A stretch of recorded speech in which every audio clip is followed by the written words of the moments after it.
ई अध्यापक आपका स्वागत करता है। बच्चों, कैसे हैं आप? आशा करती हूँ अच्छे होंगे। तो आज हम लेकर आए हैं बाल महाभारत का अध्याय 12 द्रौपदी स्वयंवर। शुरू करने से पहले आपसे गुजारिश है कि मेरे चैनल को प्लीज़ सब्सक्राइब ज़रूर कर लें। तो चलिए शुरू करते हैं। जिस समय पांडव एक चक्रा नगरी में ब्राह्मणों के वेश में जीवन बिता रहे थे, उन्हीं दिनों पांचाल नरेश की कन्या द्रौपदी के स्वयंवर की तैयारियां होने लगी। तो द्रौपदी का स्वयंवर होने लगा क्योंकि वह विवाह योग्य हो गई थी, उसकी शादी होने वाली थी। एक चक्रा नगरी के ब्राह्मणों का झुंड पांचाल देश के लिए रवाना हुए। पांडव भी उनके साथ ही हो लिए। पांचों भाई माता कुंती के साथ किसी कुम्हार की झोपड़ी में आ टिके। कुम्हार जो पॉटर होते हैं उनको कहते हैं, जो पॉट मेकिंग का काम करते हैं, पॉट बनाते हैं, मिट्टी का काम करते हैं। तो ये लोग एक कुम्हार के पास आकर रहने लगे। पांचाल देश में भी पांडव ब्राह्मण वेश धारण किए रहे, इस कारण कोई उन्हें पहचान न सका, कोई भी उन्हें आइडेंटिफाई नहीं कर सका। स्वयंवर मंडप में एक वृहदाकार धनुष रखा गया था।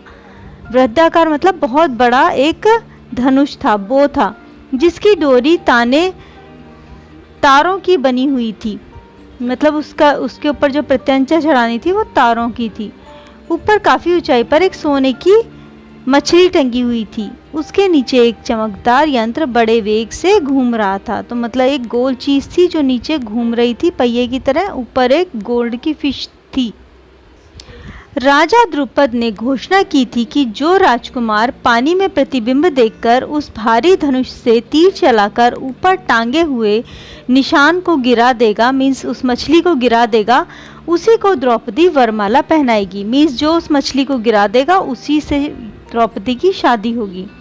इस स्वयंवर के लिए दूर दूर से अनेक वीर आए हुए थे। मंडप में सैकड़ों राजा इकट्ठा हुए थे। तो बहुत सारे, सैकड़ों मतलब हजारों की संख्या में, सैकड़ा किसको कहते हैं? 100 को कहते हैं। तो 100 से अधिक राजा इकट्ठा हुए थे। इसमें धृतराष्ट्र के 100 पुत्र थे, अंग नरेश, कर्ण थे, श्री कृष्ण, शिशुपाल, जरासंध आदि भी शामिल हुए थे। दर्शकों की भी भारी भीड़ थी। राजकुमार धृष्टद्युम्न घोड़े पर सवार होकर आगे आए। उनके पीछे हाथी पर सवार द्रौपदी आई। हाथ में फूलों का हार लिए हुए राजकन्या हाथी से उतरी और सभा में पदार्पण किया। मीन्स वो उस जगह पर आई जहाँ पर सब लोग असेंबल थे। राजकुमार धृष्टद्युम्न अपनी बहन का हाथ पकड़कर उसे मंडप के बीच ले गए। इसके बाद एक एक करके राजकुमार उठते और धनुष पर डोरी चढ़ाते, हारते और अपमानित होकर लौट जाते। कितने ही सुप्रसिद्ध वीरों को इस तरह मुंह की खानी पड़ी। मीन्स वो लोग हार गए। शिशुपाल, जरासंध, शल्य व दुर्योधन जैसे पराक्रमी राजकुमार तक असफल हो गए। तब कर्ण की बारी आई तो सभा में एक लहर सी दौड़ गई। सबने सोचा अंग नरेश जरूर सफल हो जाएगा। कर्ण ने धनुष को उठाकर खड़ा कर दिया और तानकर प्रत्यंचा भी चढ़ानी शुरू कर दी। डोरी के चढ़ाने में अभी बाल भर की भी कसर रह गई थी कि इतने में धनुष का डंडा उसके हाथ से छूट गया और उछलकर उसके मुंह पर लगा। अपनी चोट सहलाता हुआ कर्ण अपनी जगह पर जा बैठा।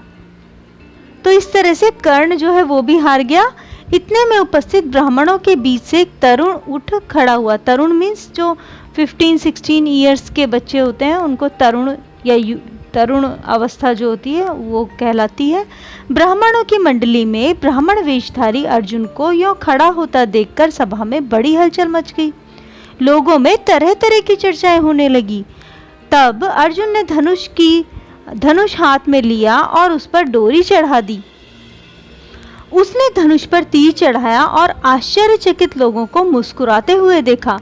लोग उसे देख रहे थे। उसने और देर न करते हुए तुरंत एक के बाद एक 5 बाण उस घूमते हुए चक्र पर मारे और हजारों लोगों के देखते देखते निशाना टूटकर नीचे गिर पड़ा।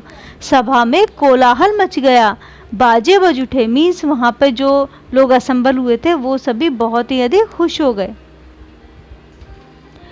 लेकिन प्रसन्नतापूर्वक ब्राह्मण वेश में खड़े अर्जुन को वरमाला पहना दी। माता को यह समाचार सुनाने के लिए युधिष्ठिर, नकुल और सहदेव तीनों भाई मंडप से उठकर चले गए, परंतु भीम नहीं गया। उसे भय था कि निराश राजकुमार कहीं अर्जुन को कुछ कर न बैठे। भीमसेन का अनुमान ठीक ही निकला। राजकुमारों में बड़ी हलचल मच गई। उन्होंने शोर मचाया। राजकुमारों का जोश बढ़ता गया। ऐसा प्रतीत हुआ कि भारी विप्लव मच जाएगा, मतलब बहुत कुछ तहस नहस होगा। यह हाल देखकर श्री कृष्ण, बलराम और कुछ राजा विप्लव मचाने वाले राजकुमारों को समझाने लगे।